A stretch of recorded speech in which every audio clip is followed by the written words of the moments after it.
On va à Boston! Hello! Bon, je pense que vous avez compris, on se retrouve pour aller à Boston. Donc du coup, de Sherbrooke, ça fait à peu près 4 heures de route. Et notre premier arrêt, c'était Harvard! On peut pas aller à Boston sans passer par Harvard. C'est vraiment l'université qu'on voit dans les films. C'est incroyable, tout est immense. Malheureusement, on est arrivé un tout petit peu trop tard pour faire les tours que propose l'université. Et en plus, c'était payant. Donc on n'a pas vraiment fait ça. On s'est juste baladé. Mais pour le coup, à y revenir, je pense que je ferai le tour parce qu'on n'a pas vu grand chose d'autre que les monuments. Bon, c'est déjà pas mal, mais j'aimerais bien aimer voir un petit peu comment ça se passe vraiment dedans, voir les salles de cours et tout.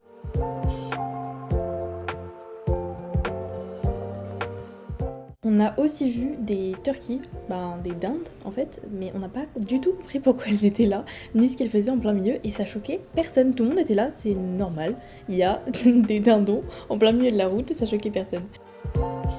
Après tout ça, on s'est rendu à la coop de Harvard, donc c'est un petit peu tout ce qui est accessoires, merch de Harvard, il y en a tellement, ils ont des collaborations avec Adidas, avec Nike, avec Lululemon, on peut acheter tout et n'importe quoi, c'était génial, j'ai tout acheté. Suite à l'université de Harvard, on est ensuite allé à Boston, comme on est là pour ça. Donc on s'est dit aller voir Boston de nuit, c'était sympa. Le lendemain, on faisait Boston toute la journée, donc on voulait voir un petit peu des deux. On a trouvé que ça ressemblait vachement quand même à Montréal du premier coup d'œil.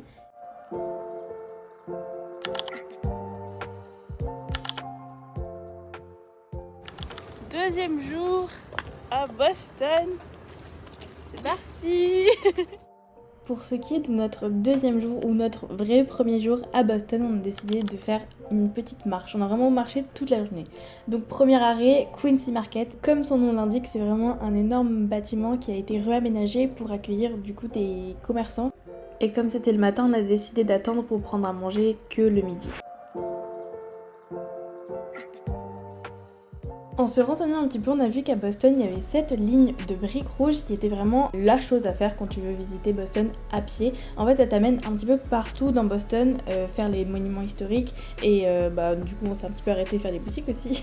Mais ça t'emmène vraiment un petit peu partout, voir tout ce que tu as besoin de voir, les parcs, du coup ici, la mairie et la plupart des vieux bâtiments principaux. Donc on a suivi la ligne, on arrive au petit parc, Boston Common Park, vraiment très très mignon. Il fait trop beau!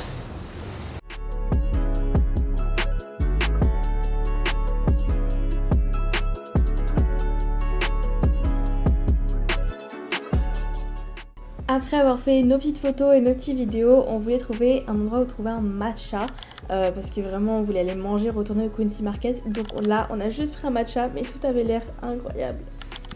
Et comme ça nous a quand même ouvert l'appétit, on est retourné au Quincy Market pour prendre quelques frites et on allait les manger vers la marina, donc vers le port en fait où il y avait tous les petits bateaux. Mais il n'y avait pas grand monde parce qu'il faisait vraiment froid quand même.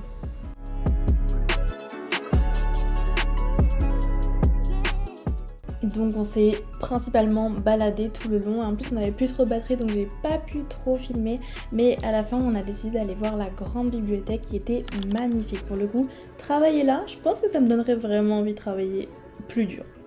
Et voilà, notre petite journée se termine, on avait beaucoup marché, je pense qu'on a fait au moins 12-13 km, on n'avait plus de batterie, on était très fatigués et il fallait qu'on refasse encore 4-5 heures de voiture pour retourner au Canada, retourner à Sherbrooke, donc j'espère que ça vous a plu. En tout cas, Boston, c'était vraiment une super ville et je conseille à tout le monde. On se retrouve la prochaine fois pour voir le Texas. Bye!